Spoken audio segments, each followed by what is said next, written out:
안녕하세요. 네, 세 번째 시간입니다. 오늘 제목 보니까 어린아이에 대한 이야기를 하고 있어요. 일단 시작하기 전에 요즘 워낙 코로나가 기승을 부리고 있다 보니까 많은 분들이 백신도 맞고 거리 두기도 하고 마스크 쓰고 건강관리에 굉장히 신경을 쓰고 계시는데 저는 한편 보면서 우리가 이렇게 코로나를 조심하고 전염병을 조심하는 열정만큼 영적인 질병을 조심해 본 적이 있는가라는 생각이 들어요. 코로나도 전염성이 심하지만 영적인 질병, 신앙에서 떠나는 질병도 전염성이 굉장히 강력하거든요. 그래서 예수님 하시는 말씀이 바리새인과 헤롯의 누룩을 주의하라 라고 돼 있어요. 누룩이라는 건 굉장히 부푸는 성격을 갖고 있기 때문에 전염성을 주의하라는 의미에서 누룩이 비유로 쓰였어요. 그만큼 잘못된 신앙, 세속주의가 될 수도 있고 기복주의가 될 수도 있고 욕망과 탐욕, 이런 것들이 다 비신앙적인 것을 신앙으로 표장하고 있는데 이것도 전염될 수 있어요. 근데 이런 거에 대해서 우리가 얼마나 경각하고 경계하는가. 코로나도 좋지만 우리 영적인 질병을 경계할 수 있는 깨어있는 저희 모두가 되기를 소원합니다.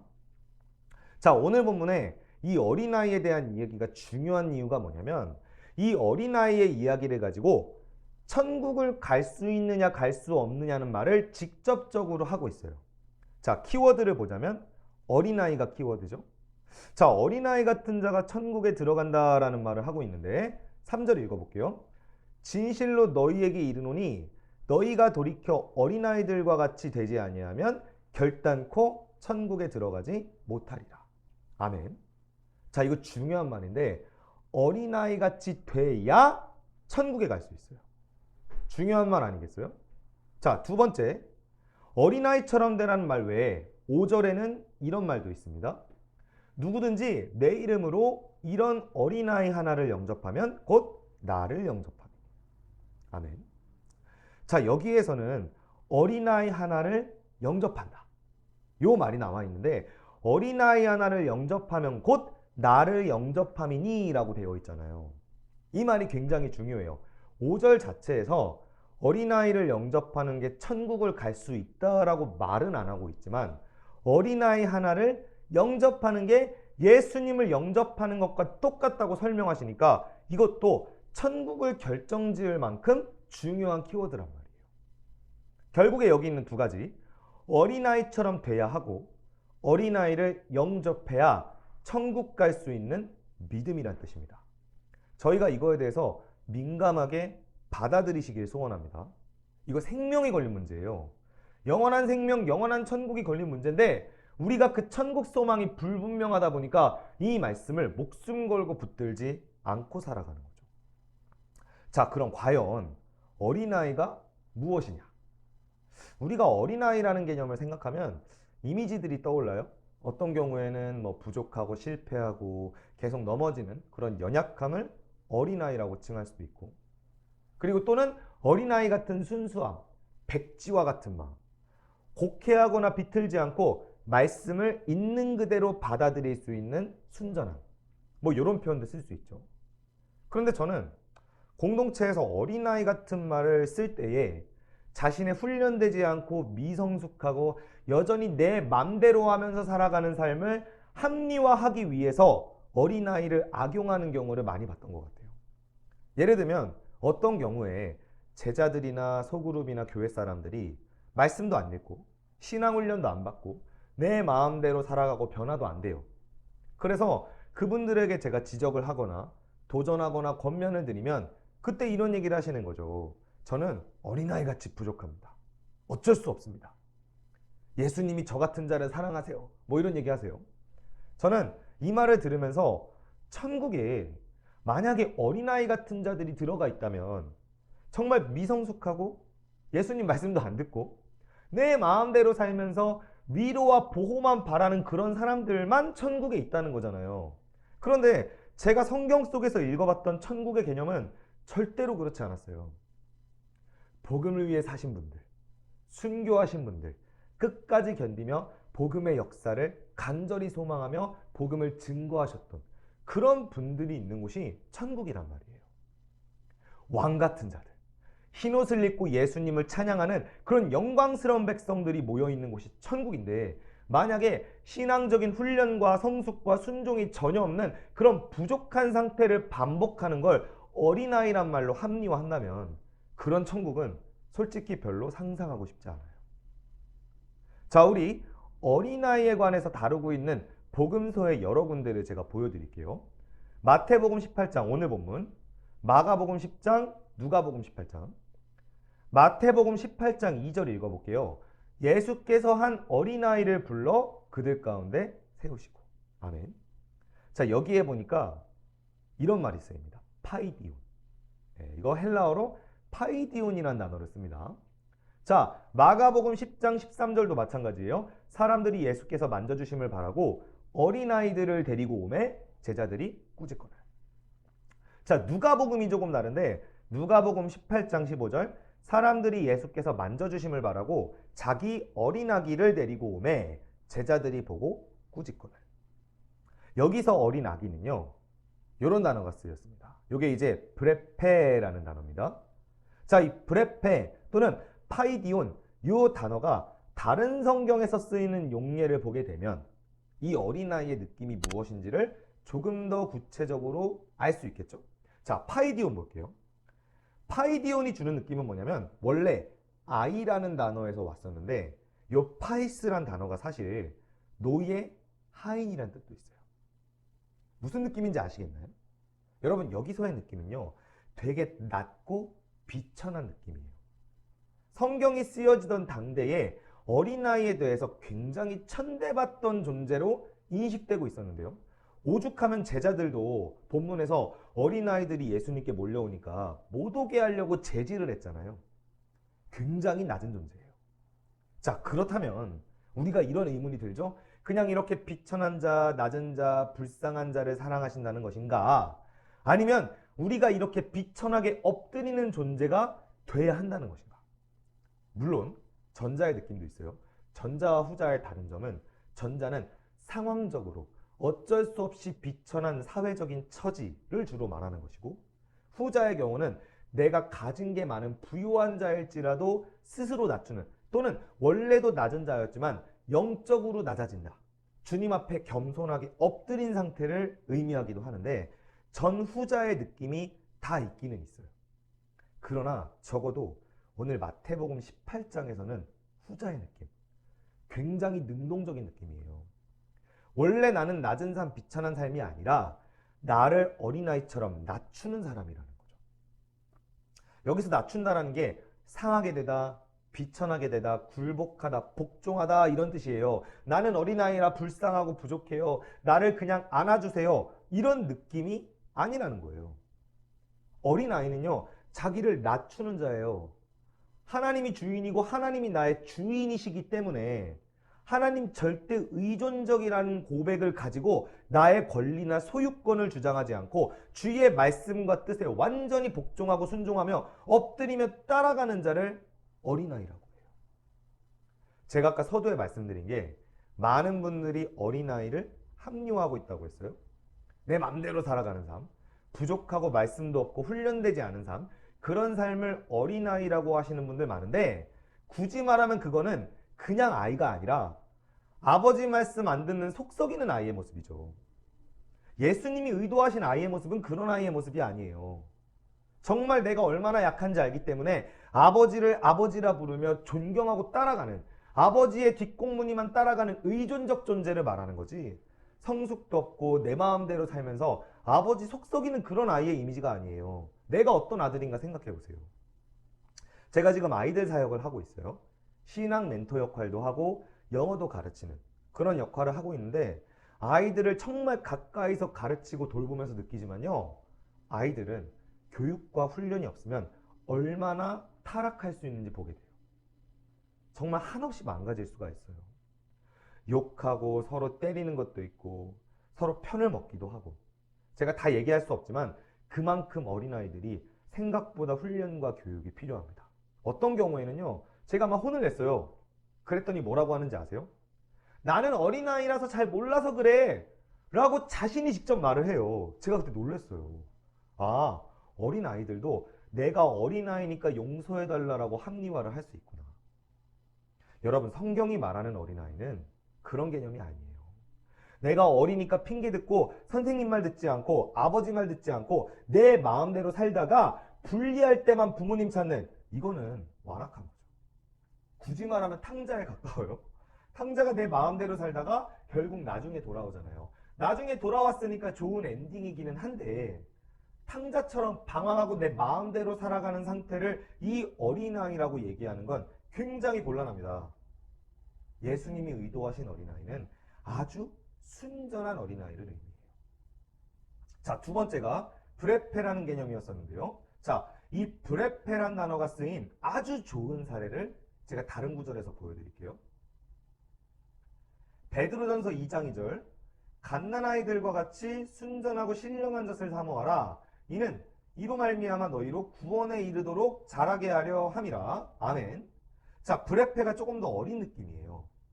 이 어린아이들은요, 무엇을 원할까요? 젖을 원하겠죠. 젖을 안 주면요, 보채겠죠. 그럼 베드로전서 2장에 이 젖의 느낌이 뭐냐? 진짜 젖이 아니겠죠? 베드로가 그 얘기하려고 베드로전서 쓰지 않았을 거예요. 자, 여기서 젖이라는 건 뭡니까? 순전하고 신령한 젖, 구원에 이르도록 자라게 하려 하는 젖, 하나님의 진리, 하나님의 말씀을 의미해요. 자, 디모데후서 3장 15절 읽어볼게요. 또 네가 어려서부터 성경을 알았나니. 브레포스. 똑같은 어근이 쓰였습니다.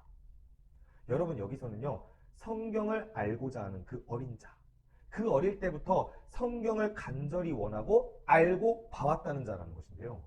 여기서도 이런 것들이 묘하게 연결이 되잖아요. 정말 우리 어렸을 때 순전하고 신령한 젖을 사모하면서 구원에 이르도록 자라게 하는 하나님의 말씀, 하나님의 영적 양식, 하나님의 진리를 어린아이의 마음으로 사모하고 그 젖을 먹고 자라가는 영적 성장의 상태를 나타내고 있는 그것이 브레페예요.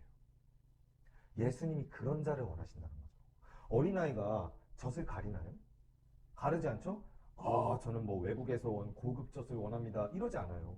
아니면 막 인스턴트를 먹을까요? 어린아이가 막 라면을 먹고 이러지 않죠. 젖을 원해요. 왜? 그만큼 순전하게 그것을 사모하는 마음이 있는 거거든요. 여러분, 이게 진짜 어린아이라면요, 하나님 말씀 간절히 원합니다. 안 먹으면 배고프니까. 어린아이는 젖을 주면 그제서야 울음을 그쳐요. 동일하다니까요. 여러분, 말씀을 안 받는데도 배고프지 않고 간절하지 않으면 성경이 의도하는 어린아이가 아니에요. 어린아이가 좀 정리가 되시나요? 나와 같이 정말 예수님처럼 낮추고 비우고 하나님께 철저히 순종하며 엎드리는 자, 비천함과 겸손함으로 하나님께 나아오는 자, 그리고 말씀에 대한 열정과 애정을 가지고 달려드는 자, 이런 자를 바래요. 그리고 그러한 자가 구원받는 자입니다. 천국 가는 자입니다. 여러분, 기억하십시오. 믿음 있는 자는요, 어린아이처럼 삽니다. 하나님밖에 모르고 예수님밖에 모르고 그의 말씀과 신령한 젖을 정말 간절히 사모하는 자, 그런 자를 어린아이라고 해요. 제가 서두에서 두 가지 말씀을 드렸어요. 자, 어린아이에 대해서 한 가지 이야기를 더하고 있는 게 뭐냐면 영접하라는 거죠. 자, 영접이라는 게 물론 이 어린아이를 신처럼 떠받들고 숭배하라, 이런 뜻은 아니에요. 여기서 영접이라는 건 데코마이인데, 자, 이것은 가르침이나 뜻을 수용하고 받아들인다, 이제 이런 뜻도 있고요.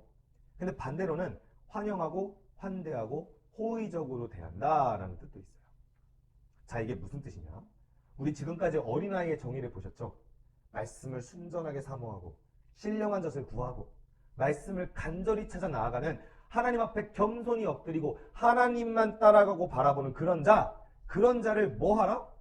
환영하고 환대하고 수용하라는 거죠.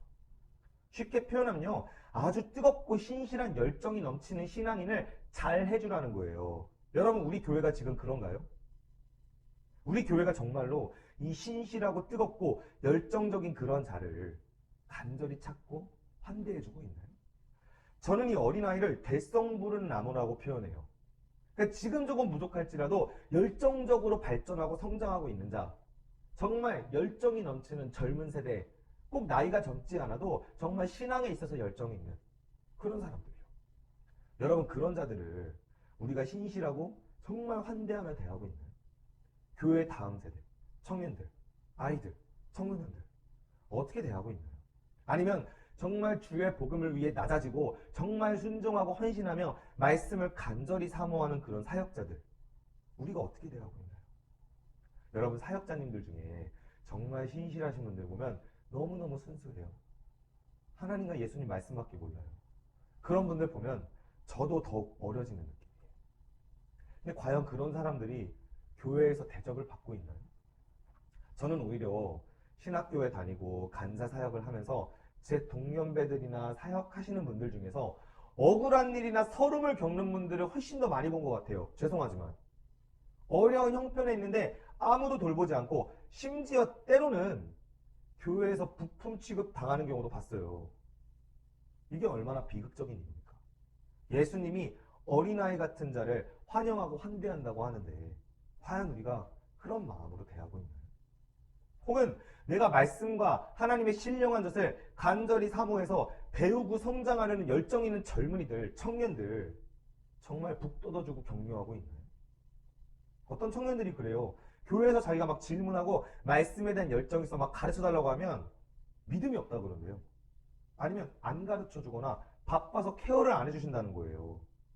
전 이런 거 보면 너무 속상해요. 여러분, 우리가 어린아이, 정말 이런 순전한 신앙인들, 어린아이처럼 성장을 간절하게 도모하고 있는 그런 사람들 잘 대해줬으면 좋겠습니다. 예수님 영접하듯이요. 예수님 말씀하셨잖아요. 어린아이를 영접하는 것이 곧 나를 영접하는 것이다. 여러분이 성경의 원리를 생각해 보길 바랍니다. 나는 과연 어린아이 같은 자인가? 어린아이 같은 자를 영접하고 있는가? 말씀을 읽어볼게요. 너희 전대에 금이나 은이나 동을 가지지 말고 여행을 위하여 배낭이나 두버롯이나 신이나 지팡이를 가지지 말라. 이는 일꾼이 자기의 먹을 것 받는 것이 마땅합니다. 자, 이 이야기를 왜 했느냐면요. 여러분, 이게 물론 예수님 생전의 제자들에게 주어진 명령이긴 하지만 복음 전파의 원리예요.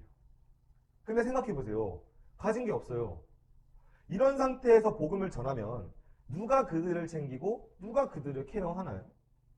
그 당시에 수많은 순회 사역자들이나 전도하는 사람들을 각 집안에서 환대하고 대접하고 먹이는 거예요. 그래서 하나님 공동체에 원래는 접대 문화나 나그네 대접 문화가 발달하게 돼 있어요. 초대교회 복음 전하는 사람들 중에 순례자들이 많았거든요. 요한 3서, 유명한 책이죠.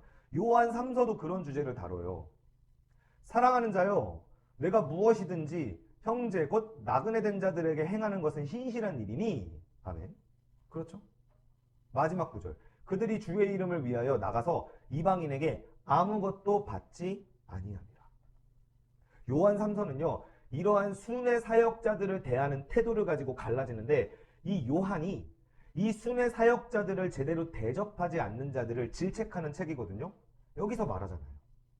이방인에게 복음을 전하면서 그들에게 받지 않는, 아무것도 원하지 않는 그들을 신실하게 대해주어라. 그들에게 행하는 것이 곧 신실한 일이다. 매우 중요합니다. 여러분 각자 집 있으신 분, 내가 살고 있는 장소가 있으신 분들은요, 순회 사역자들 아니면 열정 있는 청년들, 열정과 신실한 신령한 젖에 대한 사모함이 있는데 가난하거나 어려워서 신앙의 날개를 못 펴는 분들 데리고 살아주세요. 여러분이 챙겨주시고 생활비도 대주고 대신 복음으로 잘 도전해야죠. 동역해주세요. 여러분 정말 그렇게 되면 경제적으로 어려워서 쓰러져가는 수많은 사역자들과 수많은 열정 있는 청년들을 일으킬 수 있습니다. 우리의 삶을 추구하는 것이 중요한 게 아니라 그들을 환대하고 영접하며 그들을 일으켜 세워주는 저희 한국교회가 되었으면 좋겠습니다. 말씀을 정리할게요. 예수님이 어린아이라는 개념을 통해서 이상적인 신자의 어떠한 이미지, 어떠한 캐릭터를 구축하려고 하시는 걸까? 다시 한번 말씀드리지만 아버지밖에 모르는 자, 아버지만 아는 자, 아버지에게만 철저히 의존하는 자, 그러한 자예요. 여러분이 이런 자가 되시려면 한 가지 기억하셔야 됩니다. 여러분 스스로 뭔가 하시면 안 돼요. 여러분 생각대로, 여러분 판단대로 하시면 안 돼요. 여러분의 주도권에 대한 미련을 완전히 포기하세요. 아, 내 자신에게 소망이 있지 않을까? 내가 분가해도 살 수 있지 않을까? 내 힘으로 살아도 뭔가 할 수 있지 않을까? 잘 안 되면 그때 하나님께 도움받지 뭐. 하나님 이거 싫어하세요. 그런 아들이 어디 있어요? 예수님도 마찬가지예요. 주 예수 그리스도. 주인이시죠? 그러면 여러분 예수님 따라가야죠. 예수님 말씀 따라야죠. 그게 진짜 어린아이예요. 여러분 그렇게 사시기 바랍니다. 그냥 완악하거나 내 부족함을 방치하는 철없는 어린아이가 아니라 예수님이 기뻐하시는 순전한 어린아이가 되시기를 바랍니다. 그리고 여러분 주변에 그러한 자들이 있다면요. 막말로 간과 쓸개까지 뺄 각오하시고 도와주세요. 같이 동역해 주시고. 내 이웃을 내 몸과 같이 사랑하라. 지금 코로나와 여러 위기로 무너져가는 교회 공동체와 복음 공동체를 살릴 수 있는 키입니다. 여러분 그렇게 어린아이 같은 자, 어린아이 같은 자를 기쁨으로 영접하는 신실한 모든 분들이 되시기를 주님의 이름으로 소망합니다. 감사합니다.